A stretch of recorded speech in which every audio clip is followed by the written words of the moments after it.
Hello guys, मैं सुंदरम। आइए आज हम लोग द हिंदू मैरिज एक्ट 1955 का सेक्शन 10 को समझते हैं। इसमें जुडिशियल सेपरेशन के बारे में बतलाया गया है।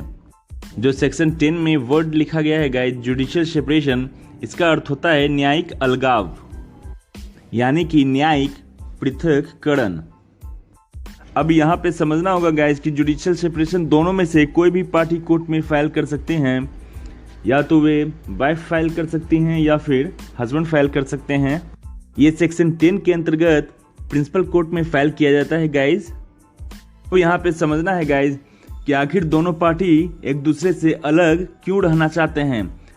अब समझिए कि जब एक साथ रहना बहुत ही मुश्किल हो जाता है, बात बात पे लड़ाई होने लगती है, किचकिच होने लगता है, एक साथ रहना दुभर हो जाता है और बहुत ही मुश्किल का सामना दोनों पार्टीज को करना पड़ता है। या तो पत्नी बहुत ही क्रूर बन जाती है पति के सामने, या फिर पति बहुत क्रूर बन जाते हैं पत्नी के सामने, और दोनों को एक साथ रहना काफ़ी कठिन हो जाता है।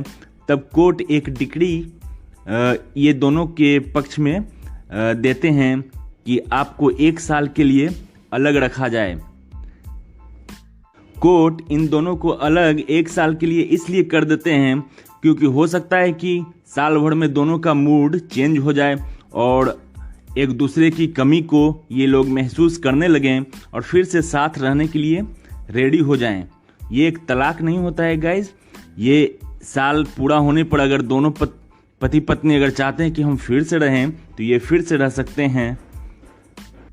जुडिशियल सेपरेशन के लिए जो ग्राउंड्स बताए गए हैं गाइज, वे ग्राउंड्स हैं adultery, cruelty, desertion, apostasy, insanity, leprosy, venereal disease, renunciation of world, missing for 7 years।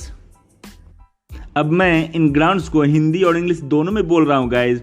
पहला है अभिचारिता का आचरण यानी कि एडल्ट्री, दूसरा है क्रूरता यानी कि क्रुएल्टी, तीसरा है अभित्याग यानी कि डिजर्शन, चौथा है धर्म परिवर्तन यानी कि अपोस्टेसी, पांचवा है विकृतचित्तता यानी कि पागलपन, इसको इंग्लिश में कहते हैं इंसैनिटी, छठा है कोढ़ यानी कि लिप्रेसी, सातवां है संसारी रतिजन्य रोग यानी कि venereal disease. Venereal disease sexual disease को कहते हैं गाइज।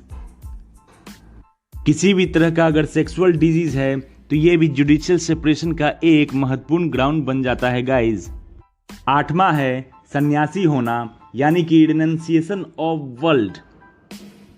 नौवां ग्राउंड है गाइज 7 वर्ष से लापता होना, मिसिंग फॉर 7 years, यानी कि 7 वर्ष से लगातार वो लापता है और किसी को भी पता नहीं है कि वो जीवित है या मर गया है। 7 वर्ष से अगर पता नहीं है कि वो जीवित है या मर गया है तो उसे मरा हुआ ही समझा जाता है।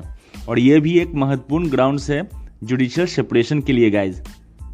यहाँ पे एक बात और मैं मेंशन करना चाहूँगा गाइज कि 13(1)(i) जो कि तलाक का ग्राउंड है, बिल्कुल सेम ग्राउंड जुडिशियल सेपरेशन के लिए भी दिया गया है। ये जो ग्राउंड्स मैंने अभी बताए हैं गाइज, ये दोनों को प्राप्त हैं, पति को भी और पत्नी को भी। अब मैं जो ग्राउंड्स जुडिशियल सेपरेशन के लिए बताने जा रहा हूँ गाइज, ये केवल पत्नी को प्राप्त हैं। तलाक के जो सेक्शन है 13, उसमें भी ये ग्राउंड्स दिए गए हैं 13(2) में गाइज। और यही ग्राउंड्स जुडिशियल सेपरेशन के लिए भी केवल पत्नी को प्राप्त हैं गाइज। पहला ग्राउंड्स जो केवल पत्नी को प्राप्त हैं गाइज, पति द्वारा दूसरा विवाह करने पर, यानी कि that the husband had married again.